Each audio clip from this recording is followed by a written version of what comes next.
Eh bien, bonjour à tous et à toutes. On continue notre lecture et on va voir une série là sur quelques jours sur les puits que Isaac a pu remettre à jour. Là, on a vu hier comme quoi il a creusé à nouveau et on va voir différents puits dans notre vie que nous devons parfois renouveler, protéger, dépolluer afin qu'on reste en bonne santé spirituelle. C'est le but. Genèse toujours 26, 14, 15 et 18. La Bible nous dit bien que les Philistins, pour résumer, ont porté envie à Isaac parce qu'en fait, ils ont vu qu'il avait plein de bétail et qu'ils étaient jaloux de lui en fait. Et à partir de là, ils ont dit on va détruire Isaac. Et la Bible nous dit qu'ils ont commencé à renflouer les puits que son père Abraham avait creusés. Non seulement ils ont renfloué, mais ils ont jeté de la poussière, comme on a vu hier, ils ont pollué l'eau, afin qu'il n'ait pas du tout accès à cette ressource qui était vitale pour son bétail et pour pouvoir faire des plantations. Donc il était en train de s'assécher, même jusqu'à mourir s'il restait là. Et puis la Bible nous dit qu'au verset 18, Isaac va creuser de nouveau des puits afin que son bétail puisse avoir ce qu'il faut. Et j'aimerais te rappeler déjà en premier que si l'adversaire vient contre toi, c'est parce que lui-même a été rejeté de devant la face de Dieu, parce que l'orgueil est venu dans son cœur un jour, parce qu'il voulait être adoré à la place de Dieu, il voulait prendre la place de Dieu. Et c'est la Bible qui nous le déclare. Cela est écrit dans Ézéchiel 28, verset 2, qui est une prophétie, une allégorie de ce qui a pu se passer au ciel. Et la Bible nous dit en déclarant, ton cœur s'est élevé, tu as dit, je suis Dieu, je suis assis sur le siège de Dieu au sein des mers.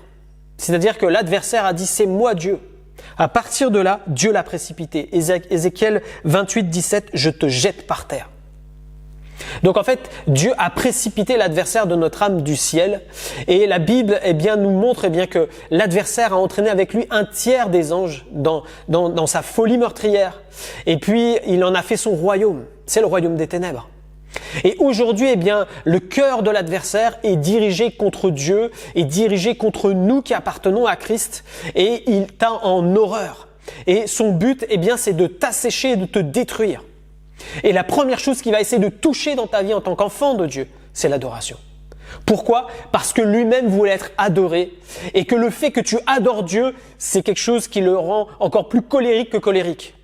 Donc quand tu commences à adorer Dieu, ça l'énerve au plus haut point et son but, c'est de t'arrêter parce qu'il ne supporte pas ta louange et ton adoration. Alors comment est-ce qu'il s'y prend ? Il vient faire comme les Philistins. Il va t'opprimer afin que non seulement tu deviennes triste, que tu marches avec la chair cette fois-ci, parce que la chair à ce moment-là va te dire quoi ?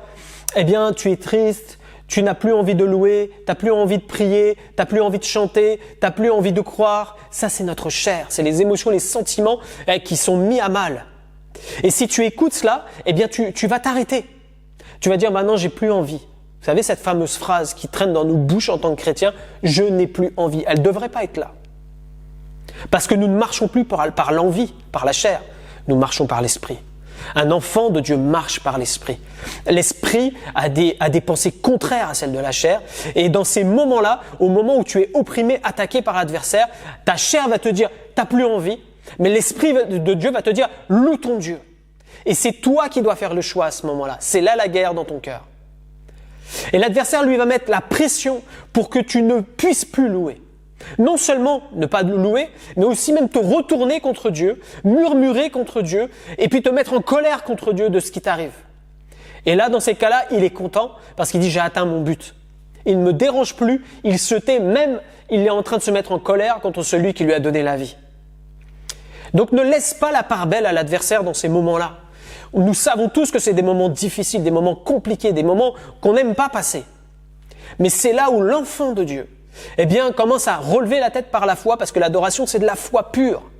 C'est l'expression de la foi en Dieu, de dire même si ça va mal, je proclame que mon Dieu règne encore dans ma situation. Comment l'adversaire s'en est pris avec Job, par exemple ? On a un exemple. Job 1:11. Le diable va dire à Dieu, mais étends ta main, touche à ce qui lui appartient, et je suis sûr qu'il te maudit en face. Le diable croyait connaître Job.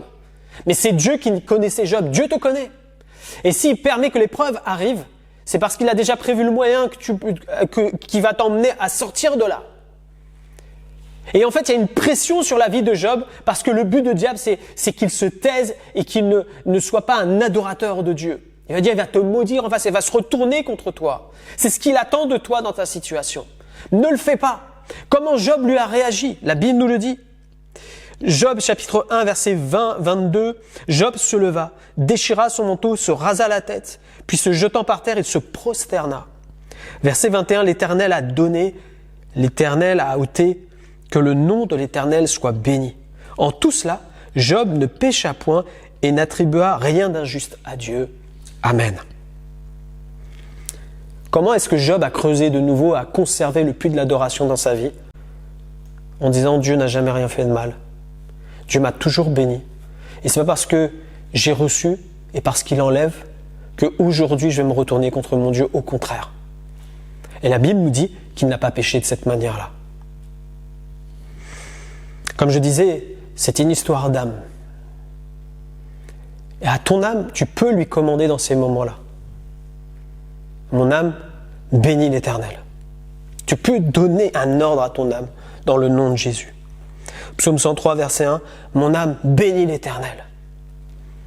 David pouvait ordonner à son âme dans les moments les plus sombres de sa vie. Je n'écouterai pas tes sentiments, je n'écouterai pas mes émotions, je vais écouter la parole de Dieu, mes yeux sont sur la bonté de l'Éternel qui se renouvelle chaque matin. Même si la situation est compliquée, j'en sortirai par la grâce de Dieu. Reste un vrai adorateur en esprit, en vérité. Ne donne pas ce plaisir à l'adversaire dans ta vie, c'est tout ce qu'il attend de toi. Pour terminer, 2 Samuel 22,4, « Je m'écrie loué soit l'Éternel, et je suis délivré de tous mes ennemis, disait David. » Est-ce que tu as ce tempérament spirituel de dire, au milieu de l'adversité, je vais m'écrier, c'est pas une formule magique, je m'écris par la foi, je loue l'Éternel de tout mon cœur. Parce que si Dieu permet que je passe par là, c'est pas pour me détruire, mais c'est pour m'emmener plus loin avec lui, plus haut avec lui, dans une autre dimension avec lui. Ce que je suis en train de vivre ne va pas m'entraîner à la mort, mais va m'entraîner à la vie et la vie avec mon Dieu. Je m'écris loué soit l'Éternel. Qu'est-ce qui se passe dans la louange et l'adoration? Quand tu commences à crier je loue mon Dieu, l'adversaire qui est en train de t'opprimer s'enfuit parce qu'il ne supporte pas ce que tu es en train de faire. Donc quand tu es en train de louer Dieu, tu changes l'atmosphère de ta maison. Tu changes l'atmosphère de ton cœur et tu deviens un plus que vainqueur. Alors que tu sois fortifié aujourd'hui et on va prier que tu sois délivré de tes ennemis dans le nom de Jésus. Seigneur, merci pour ta parole, merci parce qu'encore aujourd'hui, tu veux nous encourager, nous montrer comment l'adversaire essaye d'opérer avec nous. Mais aujourd'hui, nous voulons tous déclarer dans ce moment-là, je m'écris loué soit l'Éternel. Et je suis délivré de tous mes ennemis. Il n'y en a pas un qui restera debout. Parce que je suis un plus que vainqueur par celui qui m'a aimé. Alors gloire à Jésus. Parce qu'il nous a sauvés. Parce que tu m'as sauvé. Merci Seigneur. Parce que cette situation, elle est pour ta gloire. Merci notre Dieu. Amen. Que l'Éternel vous fortifie. On se retrouve demain.